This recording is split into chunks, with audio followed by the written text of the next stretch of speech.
بسم اللہ الرحمن الرحیم لولا اذ سمیعتموہ، کیوں نہ جب تم نے سنا، اور جب تم نے اس بات کو سنا، کیوں نہ ظن المؤمنون،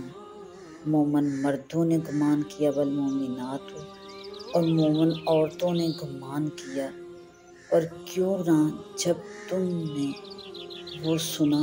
مومن مردوں اور مومن عورتوں نے گمان کیا بِأَنفُسِہِمْ خَیْرًا، اپنوں کے بارے میں بہتر، وَقَالُوا، اور کہا، ھَذَا إِفْکٌ مُبِینٌ، یہ تو کھلا بہتان ہے۔ اور جب تم نے اس کو سنا، مومن مردوں اور مومن عورتوں نے اپنے آپس والوں کے ساتھ اچھا گمان کیوں نہ کیا، اور یوں کیوں نہ کہا کہ یہ تو کھلا بہتان ہے۔ اللہ جل شانہ نے اس آیت مبارکہ میں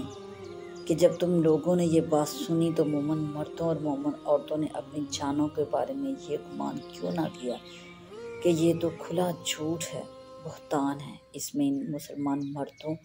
اور عورتوں کو نصیحت ہے جو عبداللہ بن ابی کی باتوں میں آ کر تہمت والی بات میں ساتھ لگ گئے تھے۔ ان لوگوں کو بھی تنبیہ ہے جو بات سن کر چپ رہ گئے یا شک میں پڑ گئے، یعنی سب پر لازم تھا کہ نیک خیال کرتے، نیک گمان کرتے، اور بات سنتے ہی یوں کہہ دیتے کہ یہ تو کھلم کھلا جھوٹ اور بہتان ہے۔ اس میں یہ بھی بتا دیا گیا کہ جب کسی مومن مرد عورت پر تہمت لگائی جائے تو فوراً وہاں کہہ دیں کہ یہ جھوٹ ہے، اور اچھا خیال لیں تاکہ اس کے متعلق بدگوئی اور بدگمانی کا الزام نہ آئے۔ اس سے معلوم ہوا کہ ہر مسلمان مرد و عورت کے ساتھ اچھا گمان رکھنا واجب ہے، اور جو شخص بغیر شرعی دلیل کے کسی پر تہمت لگائے، اس کی بات کو جھٹلانا اور رد کرنا بھی واجب ہے، کیونکہ اس میں بلا وجہ مسلمانوں کی بے آبروئی اور رسوائی ہے۔ حضرت معاذ بن انس رضی اللہ عنہ سے روایت ہے کہ آپ صلی اللہ علیہ وآلہ وسلم نے ارشاد فرمایا کہ جس کسی نے کسی مومن کی حمایت کی، کسی منافق کی بدگوئی سے اسے بچایا، تو قیامت کے دن اللہ جل شانہ ایک فرشتہ بھیجے گا جو اس کے گوشت کو دوزخ کی آگ سے بچائے گا۔ اور جس کسی نے کسی مسلمان کو عیب لگا دیا، اللہ جل شانہ دوزخ کے پل پر کھڑا کرے گا اسے، یا تو اس سے نکل جائے یا وہیں کھڑا رہے، یعنی جس کو عیب لگایا تھا یا تو اسے راضی کرے یا اپنے کہے کی سزا پائے۔ یہاں ہم عورتوں کو خاص دھیان کرنا چاہیے جو بات بات میں ایک دوسرے پر غلط قسم کی تہمت الزام تراشی کرتی ہیں۔ ساس بہو نند باوا یہ سب لڑائیوں میں ایسا ہوتا رہتا ہے، اور ہم عورتیں ایک دوسرے پر بلا وجہ بہتان اور الزام تراشی کرتی رہتی ہیں۔ اس کا اللہ کے ہاں جواب دینا ہے۔ اللہ تعالی ہم عورتوں کو اس جہالت سے محفوظ فرمائے۔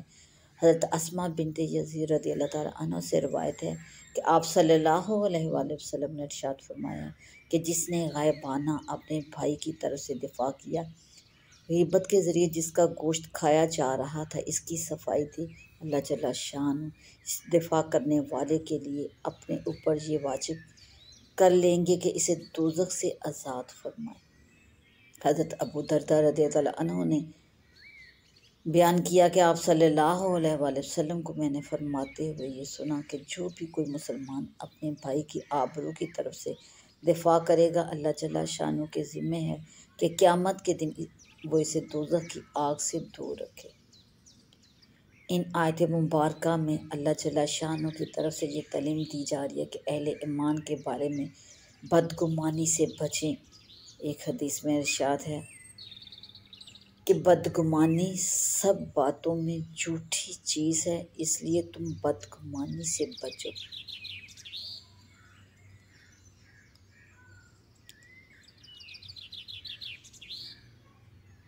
یہاں یہ نقطہ بھی قابل توجہ ہے کہ اللہ جل شانہ نے یوں ارشاد فرمایا کہ جب تم نے یہ بہتان والی بات سنی تو مومن مردوں اور مومن عورتوں نے اپنی جانوں کے بارے میں اچھا گمان کیوں نہ کیا۔ اس میں بھی انفسہم فرمایا، اس میں بھی انفسہم فرما کر اس بات کی طرف دھیان دلایا اللہ جل شانہ کہ مسلمان آپس میں ایک ہی ہیں۔ اگر کسی مسلمان پر تہمت لگائی جائے تو سننے والے مسلمان یوں سمجھیں کہ یہ تہمت ہمیں ہی لگائی گئی ہے اور اس میں ہماری اپنی جانوں کی رسوائی ہے۔ یہ ایسا ہی ہے جیسے سورہ حجرات میں لا تلمزوا انفسکم فرمایا اللہ جل شانہ نے، چونکہ سب مسلمان ایک ہی ہیں اس لیے ایک کو تہمت لگنا یا لگانا سب کو تہمت لگانے کے ہم معنی میں ہے۔ نعمان بن بشیر رضی اللہ عنہ سے روایت ہے کہ آپ صلی اللہ علیہ وآلہ وسلم نے ارشاد فرمایا، سب اہل ایمان آپس میں مل کر ایسے ہیں جیسے ایک ہی شخص ہو۔ اگر آنکھ کو تکلیف ہوتی ہے تو سارے جسم کو تکلیف ہوتی ہے، اور اگر سر میں تکلیف ہوتی ہے تو سارے جسم کو تکلیف ہوتی ہے۔ لہٰذا جب ایک مسلمان کو جسمانی